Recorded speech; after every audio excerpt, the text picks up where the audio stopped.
How's it going, kids? This is video blog number 3 that I've been putting off for quite a long time now, frankly, because I've been lazy, because apparently this involves a lot of energy. It's tough when you're a person like me to just sit on your ass and do nothing. Another reason I've been putting it off is because I felt like I haven't really had a hell of a lot to talk about and bitch about and complain about. But that all changed yesterday because every single person that I talked to at work was either talking to me about their children or talking to me about Jesus. And I find both of those to be equally annoying. They are equally shitty and annoying. I don't like kids. I've never really liked kids. I find them really annoying because when I was younger, I had to watch my brothers when my mom would go out for her 3-day sabbaticals. So I used to have to watch my brothers, and when you're 14 and not getting laid and you still have to watch children, that'll make you hate kids quite a bit. The problem that I have with kids right now is that I have a lot of people who I work with and who come into work who think that it's okay to just bring their children in and bring them up to me and start talking to me about them. I think that people who have kids are rude. I think that that's not socially acceptable. I don't even like looking at pictures of kids because they're just not special. Everybody thinks that kids are special, and I think that they're absolutely hideously disgusting and boring.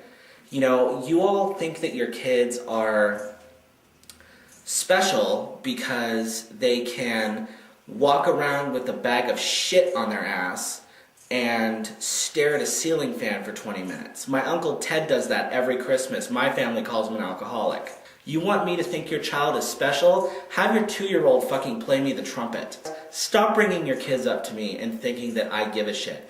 Because I don't. Sit them in front of a TV so you can go and have sex with the postman while your husband's at work. It doesn't matter to me. Keep them the fuck away from me. Because I think it's fucking hilarious to see a little baby with just a diaper on being thrown through a plate glass window. There's nothing better on the planet than that. And just take 5 seconds to picture that. I'll wait. Think about it. Isn't that funny? That makes me want to eat cake. And I just... Stop fucking talking to me about your children. And I'm not like, I know you're waiting for like something to be funny or like some sort of a joke to happen eventually, like, oh, he's gonna say something really funny about kids again. No, stop fucking talking to me about your children. Stop walking up to me with your children. Stop trying to sell them to me or make me think that they're special or make me think they can do something that no other fucking child can do.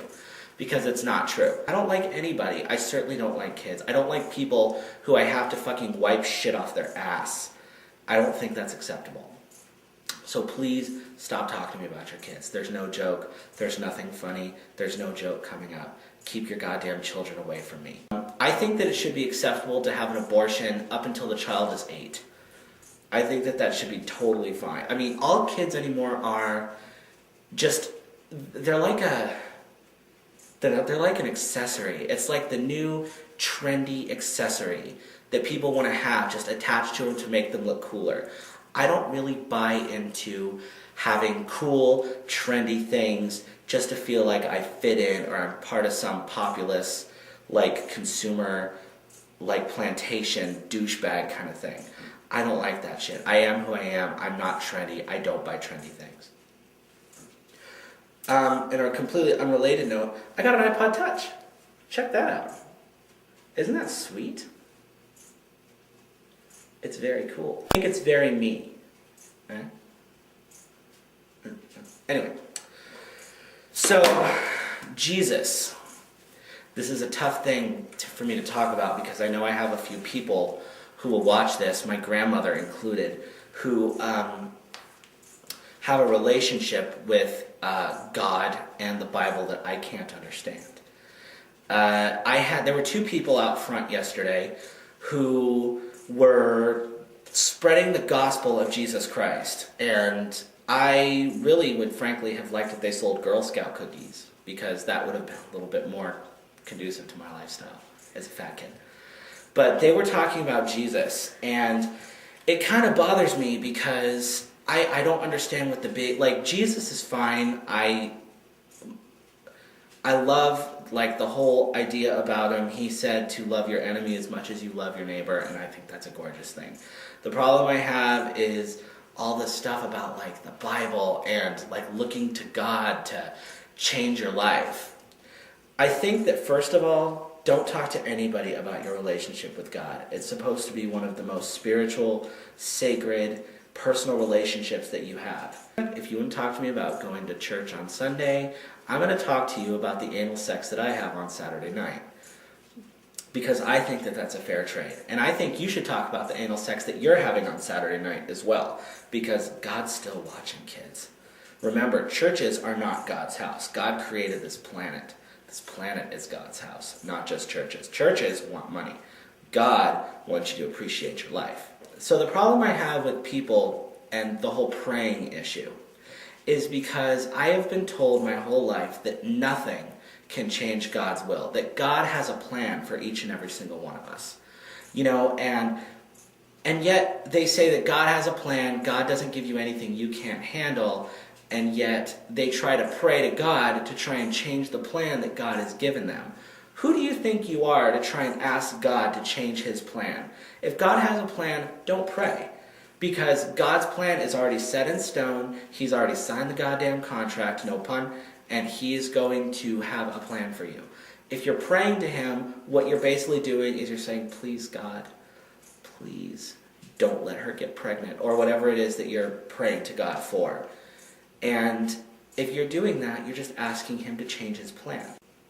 If you're going to pray, you know, people always pray for the weirdest things. You know, people pray for things that they should be doing themselves.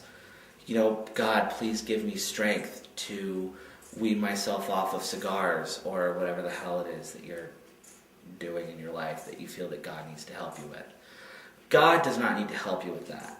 God needs to go to New Orleans, and God needs to go to pretty much everywhere else in the world where people are living their lives miserably. You know, victims of AIDS who have to bathe in the same water they drink. That's what God needs to do. God does not need to help you stop eating Krispy Kreme. It's not very important in the grand scheme of things. And you know what? If you really want God to help you, if you think that he hasn't given you the strength enough to do it all on your own, which, by the way, what he's done, he's made each and every one of us powerful enough to change our own lives. You don't need to ask for a miracle. The miracle is already here. I digress. If you're going to ask God to do something for you, I want to see somebody drop a fork on the floor and pray to God to pick it up. And if God can't pick it up, think for a second. Oh, you know, God's not picking up my fork. Maybe I should just do it myself. Think about that for a second. And I know what you're thinking. You're thinking, wow, I wonder what his relationship with God is. Well, I'll tell you this one small, teeny tiny thing. I have a really good relationship with God. I've realized everything that I want to realize as far as God and who I am with him. And aside from that, I'm not going to tell you because it's not your business. It's mine and God's. And Amy Winehouse's. In the afterlife, you could be headed for the serious strife. Now you make the scene all day, but tomorrow they'll be held to pay.